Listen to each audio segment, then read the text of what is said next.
Assalamualaikum warahmatullahi wabarakatuh. Selamat pagi, siang, sore, malam untuk kita semua. Jadi hari ini saya bakal ngejelasin tentang vektor-vektor secara umum. Nah, ayo mendekat. Kita masuk dulu ke pengertian vektor. Nah, pengertian vektor ini sendiri adalah besaran yang memiliki nilai dan arah. Jadi, kalau nggak ada nilai dan arahnya, maka itu bukanlah vektor, guys. Nah, terus kita masuk ke lambang dan nilai vektor. Yang pertama, ada vektor dengan huruf tebal. Yang kedua, ada vektor dengan huruf yang ada tanda panah di atasnya seperti ini. Terus yang ketiga, ada vektor yang ditulis dengan miring. Nah, kita lanjut ke besar vektornya. Besar vektor ini dituliskan dengan huruf biasa, terus memberi tanda mutlak dari vektor tersebut. Gimana sih contohnya, Lik? Nah, gini nih contohnya. Yang pertama, untuk vektor dengan huruf biasa, contohnya seperti ini. Nah, kalau vektor yang diberi tanda mutlak itu yang garis-garis gini, guys. Jadi, misalkan ini kan pakai huruf A nih. Nah, kita coba pakai huruf B. Nah, bikinnya tuh kayak gini. Nah, itu adalah tanda mutlak. Terus kita ada cara menggambar nih. Nih, kita lihat dulu. Ada contoh gambarnya di mana di sini ada huruf P dan di sini ada Q, di sini ada titik dan di sini ada tanda panah. Titik P ini yang ini nih, itu adalah titik tangkap atau titik awal dari vektor. Terus ada titik Q. Titik Q ini adalah ujung vektor. Terus ada titik TQ, yaitu garis ini sampai ke sini itu tuh nilai vektor, guys. Jadi dia ditulis dengan tanda mutlak yang bergaris-garis seperti tadi. Terus kita mau mengidentifikasi arah vektor nih. Gimana kita tahu vektor itu plus apa minus? Nah, ini kan bisa kita lihat nih. Ini ke kanan nih. Ini ke kanan semua. Sedangkan ini ke kiri semua.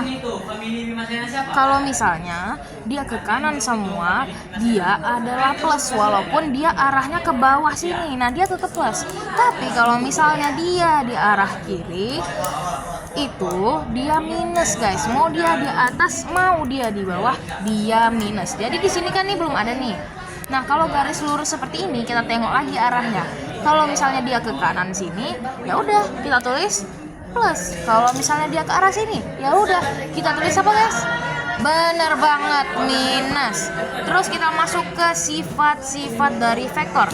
Yang pertama, ada dua vektor sama jika arah dan besarnya sama, maka A sama dengan B.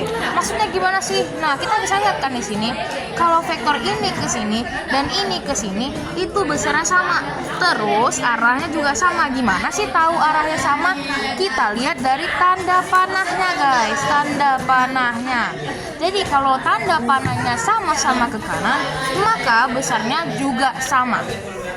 Terus yang kedua, kita ada dua vektor yang dikatakan tidak sama jika yang pertama ada A. Besar sama, tapi arahnya beda. Loh. Gimana tuh? Nah, yang A ini kita lihat nih contohnya. Ini ke sini dan ini ke sini itu besarnya sama, tapi arahnya beda. Gimana tuh beda, Lik? Nah, yang satu ini kan lurus, sedangkan yang satu ini ke atas. Maka mereka tidak bisa dikatakan sama. Jadi jatuhnya kita nulisnya nanti A tidak sama dengan B, gitu, guys. Terus kalau misalnya ada yang B nih, besar tidak sama, namun arahnya sama. Nah, itu juga nggak bisa dikatakan bahwa vektornya ini sifatnya sama. Itu nggak bisa. Karena A ke sini itu kan bisa kita lihat nih, kecil. Tapi A ke sini bisa kita lihat nih, besar. Walaupun arahnya sama, nggak bisa dikatakan mereka sama. Jadi kembali lagi kita tulis seperti ini. Terus ada yang terakhir nih, guys, yaitu C. Besar dan arahnya berbeda. Nah, ini sangat bisa kita lihat di mana di gambar ini A ke sini ini kecil banget, terus ini ke sini juga kecil banget. Dan terlebih lagi arah mereka berdua ini beda. Jadi bisa dikatakan bahwa dua vektor ini tidak sama. Maka kita tulis ketiga vektor ini seperti ini. Jadi, guys, itu tadi ada pengertian lambang, cara menggambar dan sifat-sifat vektor yang udah saya jelasin, dan itu adalah bagian dari vektor-vektor umum. Selanjutnya, biar bisa lebih jelas lagi, kita masuk ke soal-soal vektor yang akan dijelaskan oleh teman-teman kita. Ciao. Nah, tadi kan kita udah tahu tahu nih pengertian secara umum tentang vektor, lambang dan nilainya, cara menggambar dan juga sifat-sifat vektor. Nah, selanjutnya di sini kita akan membahas contoh soal dari vektor tentang pengurangan.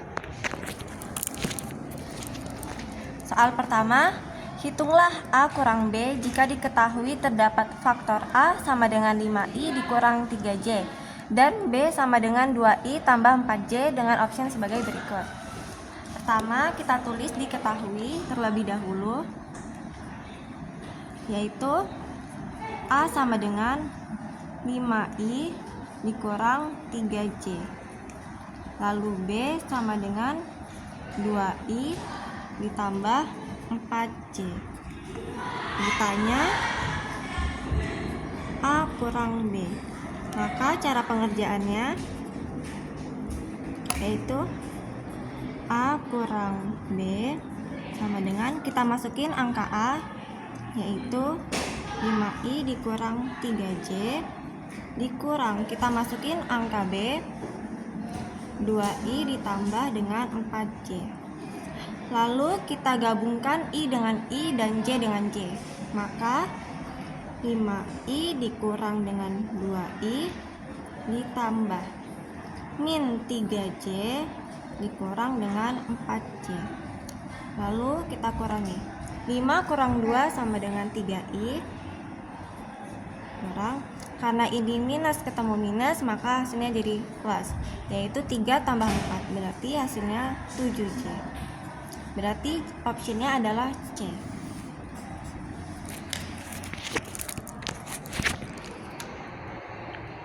Nah guys, tadi kan udah jelasin contoh soal dari pengurangan. Kemudian aku bakalan jelasin contoh soal dari penjumlahan.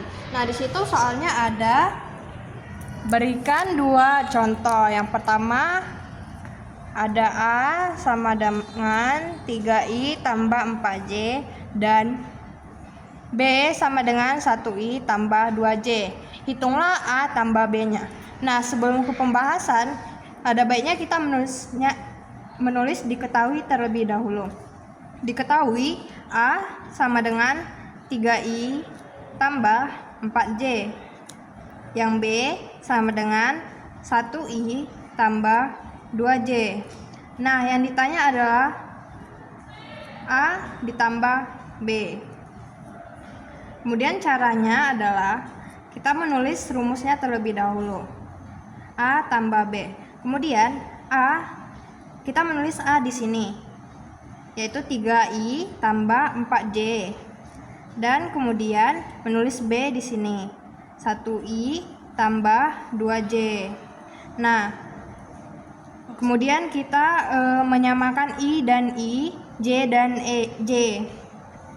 3I tambah 1I tambah 4J tambah 2J. Nah, setelah itu kita akan mengoperasikan hasilnya. 3I tambah 1 sama dengan 4I ditambah 4 tambah 2 sama dengan 6. Di sini J berarti tulis J. Jadi hasilnya ini adalah 4I tambah 6J. Hasilnya adalah A. Sekian penjelasan dari contoh soal penjumlahan saya. Oke, jadi kali ini aku bakal ngejelasin perkalian vektor.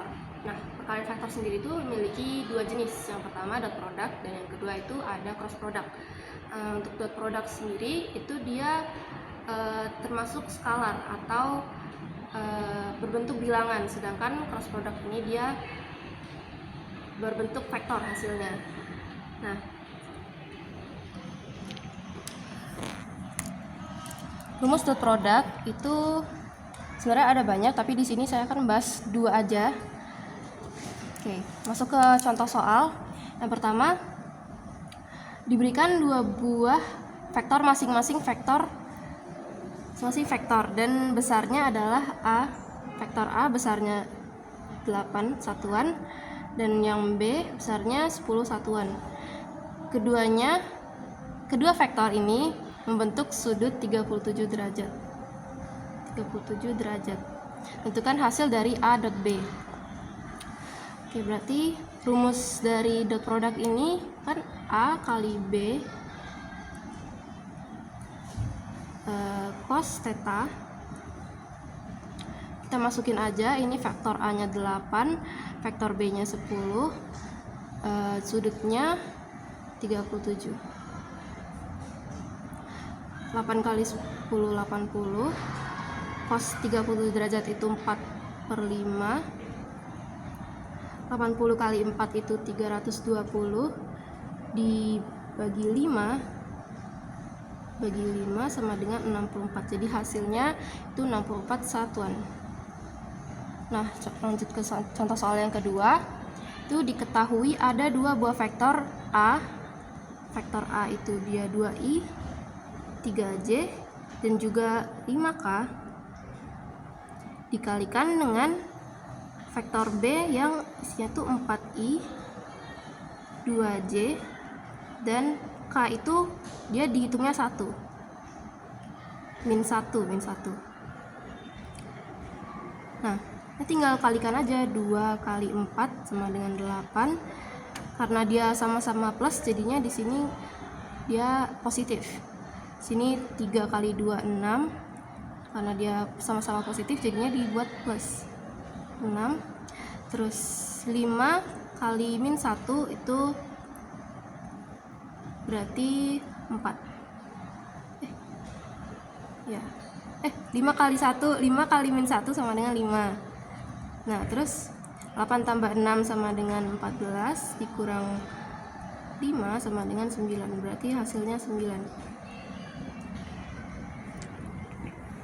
Sekian dari pembahasanku yang membahas tentang perkalian vektor dot product. Terima kasih.